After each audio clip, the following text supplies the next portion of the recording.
Hey everyone, Ronan here, and welcome back to the channel. We got a lot to cover in today's part, but before we get into that, let's shout out the patron as usual. Earth Dragon, thank you very much for the support. And also, everyone, analytics are very important, so please take a look at these numbers, the subscribe versus unsubscribe, and don't forget to drop a like and a comment to help fuel the algorithm. And also, if this is your first time here, please don't forget to hit the notifications button and to subscribe, so that way you'll never miss another upload from the channel. And if you want to support us even further, please consider becoming a YouTube channel member or a patron, so that way you can get access to exclusive content that I only put on those platforms, and also a week early access to all of the content that I produce for the channel. But with all that being said, let's get into What If Jessi and James Challenge the Sinnoh League Part 4. I hope you enjoy. We begin today's episode with Jessi and James as they are at the Pokemon Center in mid-argument. They are just going back and forth, causing everyone to kind of stare at them. However, the duo seem to be completely unaware that anything is happening. And what are they arguing about, that you may ask? Well, it's actually quite simple. Jessi blames James for her loss at the gym today. She's accusing him of not being there to support her in her time of need, to which James absolutely says this is ridiculous. He didn't force her to go into the battle like that. It's not like he held her hand and told her to force her Pokemon into a battle that she wasn't prepared for. She had made her choice and now she has to live with it. And the fact that she got disqualified from the gym battle by the leader himself because she was essentially just being abusive to her Pokemon the way she was reacting. And besides, he doesn't see the big deal. They split up in Hoenn and they had no issues taking on the gym challenge there. This causes her to become frustrated and she's not going to take this lying down, as James isn't seeing things her way. This is where they begin to argue even more intensely. It's to the point that the insults and the name calling that they're spitting back and forth to each other are beginning to rattle the Pokemon Center's windows. And from Jessi's point of view, the fact that James absolutely refused to see things her way is getting her even more fired up than normal. And considering the redhead is kind of the alpha of the group, this means that temperatures are going to continue to flare. That is, until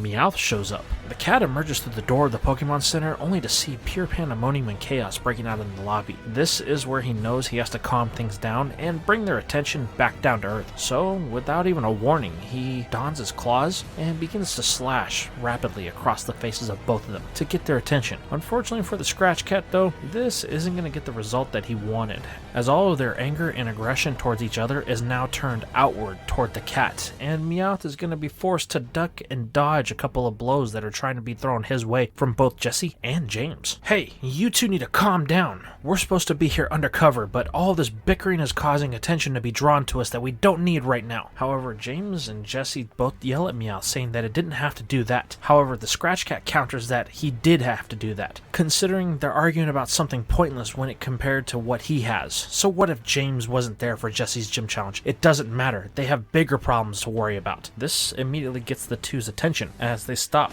mid-fist throw to ask what Meowth is talking about. The Scratch Cat goes on to say that while they were sitting around doing nothing and causing nothing but problems for each other, he was hard at work, and what he found is something that they're gonna have to look into. The felonious feline goes on to explain that he discovered a base, and it's full of what looks like rocket rejects. This causes both Jessi and James to look at each other, both acknowledging that they need to table their disagreement for the time being. They have business to attend to. Meowth then says, "That's more like it. Now, sit down and hear what I have to say. I spent the better part of the afternoon combing through the base. At first, things seemed like they were normal. Well, normal for lack of a better term. But then things got weird. I ended up following this guy that came to be identified as Saturn, as that's what everybody had referred to him as. But this was no ordinary space nerd, as he had made his way to a secret room. After making my way through the air ducts, I was finally able to get a keen look on what he was doing, and he was talking with some guy, as if this guy was their leader or something. They were talking about energy, and they were going to steal it from a place that he can't really remember the name of. But they did mention something about a new world, whatever this means. This immediately prompts Jessi to stand up, as she acknowledges that this is indeed something weird. They're gonna have to go back in to get more info. Meowth agrees, as this is the lead that they've been looking for, and considering they've been in Sinnoh for a couple of weeks now and has been completely bone dry, this is the best thing that they have to go on. However, this is where James begins to speak to the contrary. The purple-haired man states that he's got a contest to prepare for, and it's only going to happen within the next 6 days, and he has a lot of things that he has to cover in that short amount of time. He needs to come up with a new routine for one of his Pokemon that he can use in the contest, and not to mention he has to create a whole new outfit. The contests out here in Sinnoh are on a whole different level than what they experienced in the Hoenn region, so he's going to need all of the time and effort that he can to prepare for this. But unfortunately, James's statements are going to just agitate the situation a little bit more, as Jessi has once again become infuriated at it, as he's choosing to take on this contest route rather than challenging the gyms. After all, that's what they were sent to Sinnoh to do. However, James simply sticks up to his same defense that he was before. They were sent here to use the gym challenge as a disguise for what their true intentions were. However, the contest is the same thing, and he feels like it's going to be something that is exactly needed for his style of battling. He doesn't know what it is, but he feels like it's home, and it's something he wants to give an actual try to this time, unlike last time in Hoenn, where he just continued to challenge the gyms and participated in a contest here and there. However, this is once again going to provoke the anger of Jessi, as she begins to berate James for his wild ambitions and not sticking to the plan. But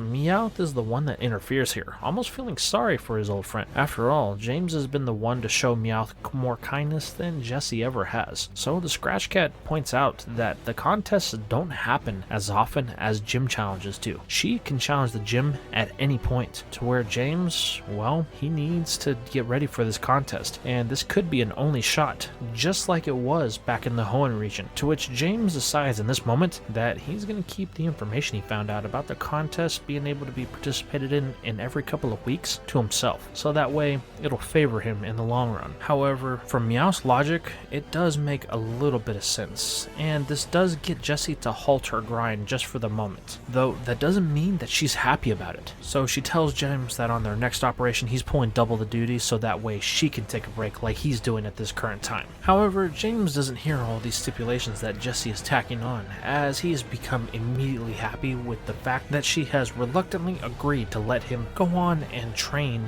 and develop a routine for this upcoming contest. The only thing the purple-haired man can do is pick up Meowth and squeezing the Scratch Cat to thank him for his input and backing his decision, while looking at Jessi, saying that he knows that she's upset with him, but he's glad that she's agreed to this. This shows that they're truly friends, and he will make it up to her. This immediately gets Jessi to kind of regret all the things that she said to James, though she'll never say it. She merely tells the man that he needs to prepare, so if he's going to take this week to do this, then he had better win. She doesn't want to see him without a ribbon. This immediately gets James to stand at attention as he presents her with a salute, stating that he won't let her down, before he runs off to the dark parts of the Pokemon Center to start crafting his strategy for a sure win at the Eterna contest. This leaves just Jessi and Meowth, as they're going to be forced to figure things out without James. Though, truth be told, that's not going to be that complicated of a solution, as James has always been more of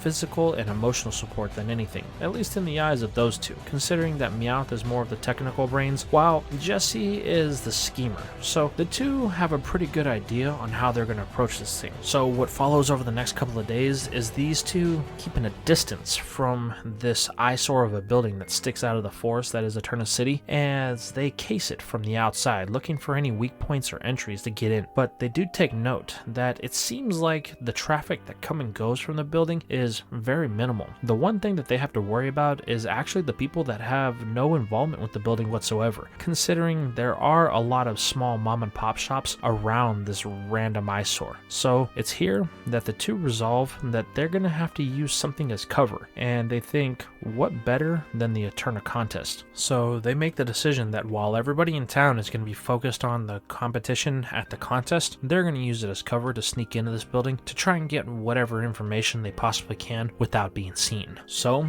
as those two plan, scheme, and look for a way in and way out, we follow up with James as he's discovered a renewed vigor for the assignment that they've been given here in the Sinnoh region. It wasn't was a bummer that he didn't get a chance to chase down Butch and Cassidy. However, this whole ability to try and challenge contests is something that's upped the Purple Man's spirits within the last couple of days, and you can see it in the way he approaches his contest preparation with the Pokemon that he's chosen for this task, which is his grass fighting type, Breloom. The way James see it, he didn't get a chance to spend a whole lot of time with it while they were in the Hoenn region, considering that Butch had decided that he was going to take it for the majority of his time challenging the league. So James wants it to be the first Pokemon that he's going to use while challenging the contest here in Sinnoh. And the man even has an idea for a snazzy outfit that he thinks is going to wow the crowd. But first, he needs to get his timing down with Breloom in their new strategy and for the chance to actually take home the gold in this contest. But unfortunately, this isn't going to go on without bystanders looking on. James has caught in the eye of one in particular,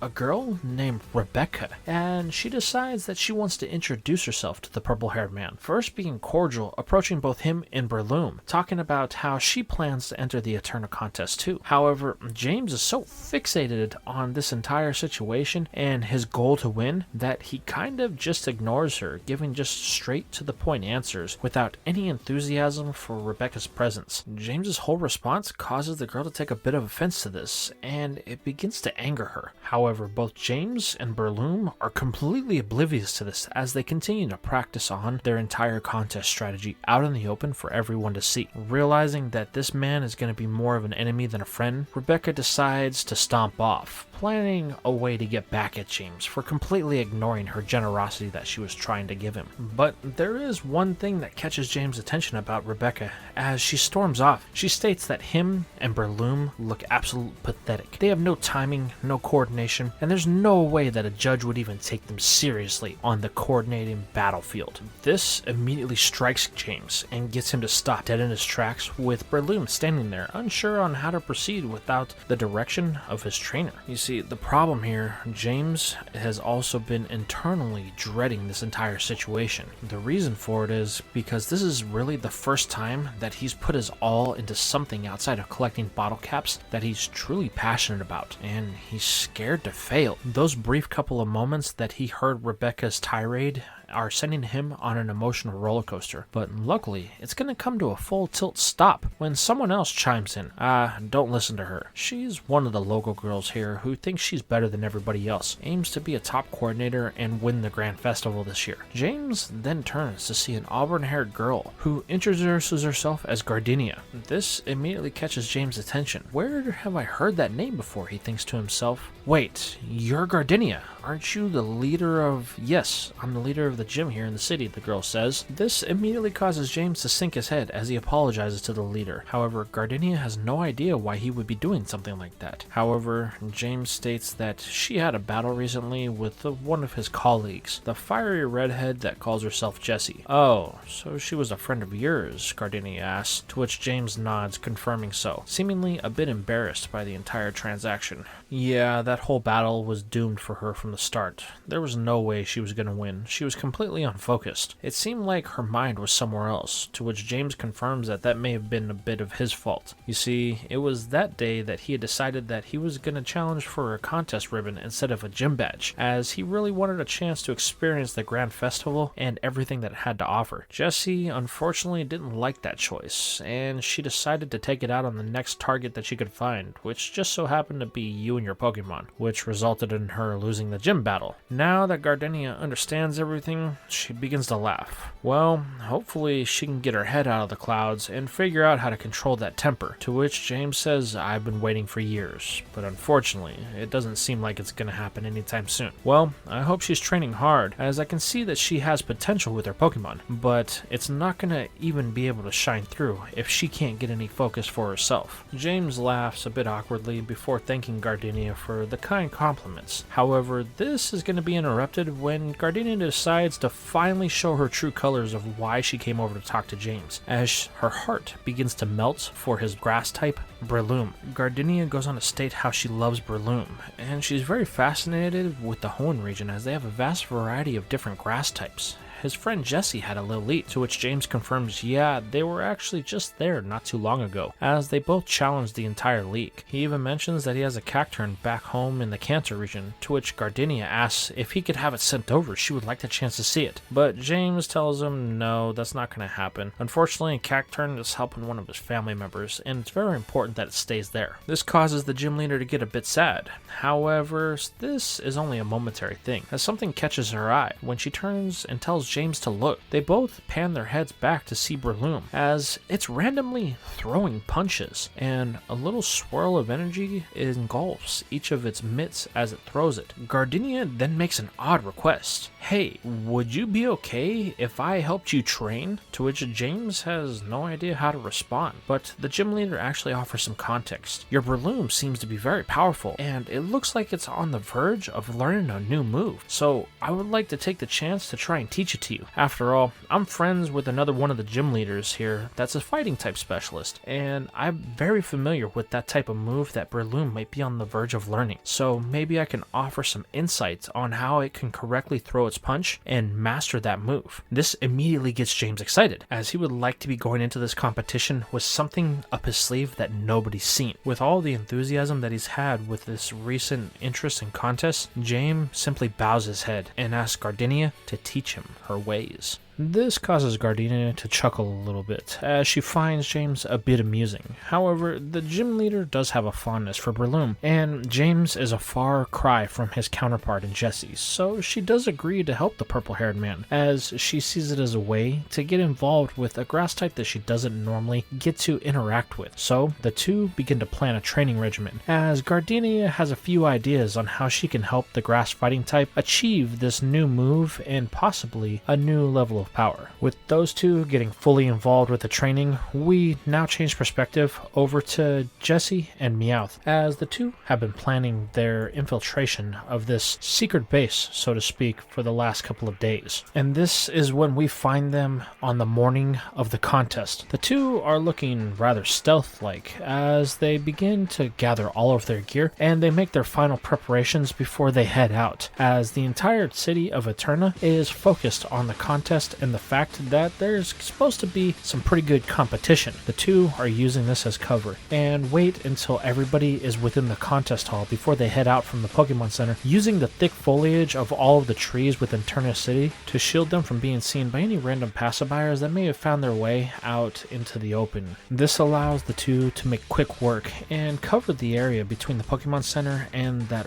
odd building within a surprisingly short amount of time, and as the two arrive, they find just what they were expecting. The base seems to be deserted on the outside. Not even any random onlookers or spectators seem to be within the viewing vicinity within the giant building. Both Jessi and Meowth look at each other with confidence. They're going to be in and out quick without being seen, like ninjas. So they seek out one of the points of entry that they thought would be the safest to use after the week of combing over the building. And just like they suspected, this was a cakewalk. There's nobody guarding the entire entrance whatsoever. This allows them to enter the establishment undetected. However, upon entering and looking around, Meowth can't help but notice something. Everything since he was here last has changed. The building is dark. It appears as if no one is here. Hey, Meowth, what exactly is going on here? Jessi says, to which the Scratch Cat simply shrugs. I haven't the faintest idea. The two can do nothing but proceed with caution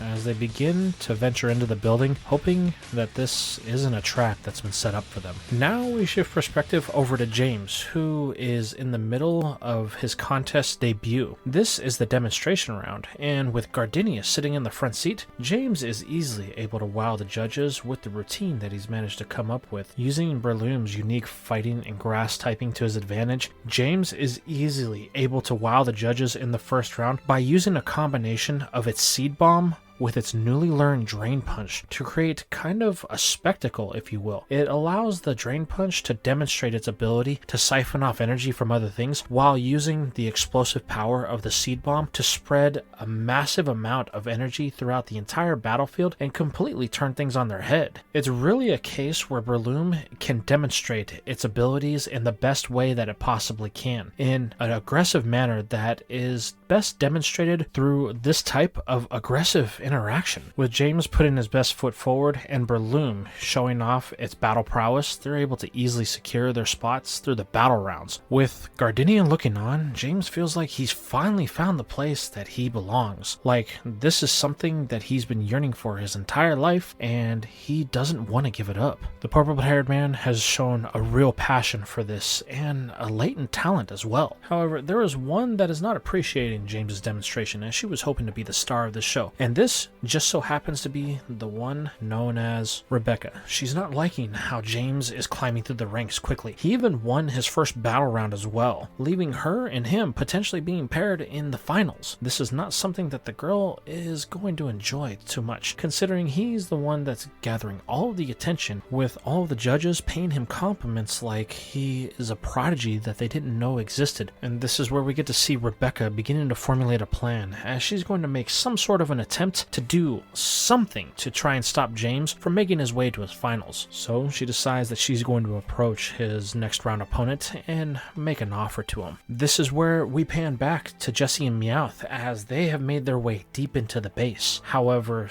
there is something strange about this place. It doesn't even seem to have power anymore, to which Meowth notices, as the cat has to actually find the breaker box for each floor to activate anything. It's completely deserted.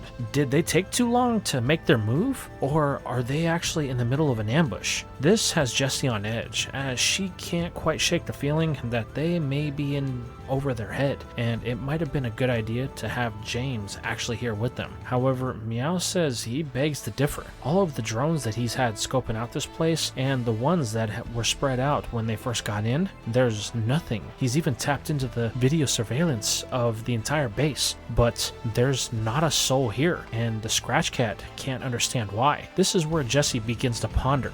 What kind of game are these people playing? However, Meowth mentions something, as he says that even though the power for each floor is separate, there is one room here that has a power that's consistently being generated, and it's completely off the grid of the main building. It looks like it's on the top floor. This is the spot that Jessi thinks they need to check out, so her and the Scratch Cat immediately head off, trying to find their way to this room. But unfortunately, as they get to the top floor, they can't really find anything. It all just seems like it's the same, but Meowth is telling her that the room is here, and this supposed room that they're going to find is actually met with a dead end. There's nothing here. It's just a stone wall that they can't proceed through. However, Meowth isn't willing to take this lying down. The power for this room is being siphoned through the floor, and it leads directly under the wall. Noticing an air vent up top, Meowth reluctantly decides that it's going to be his time to shine, as the last time he was in them, he realized that they weren't that clean, but seems to be the only way into the room. So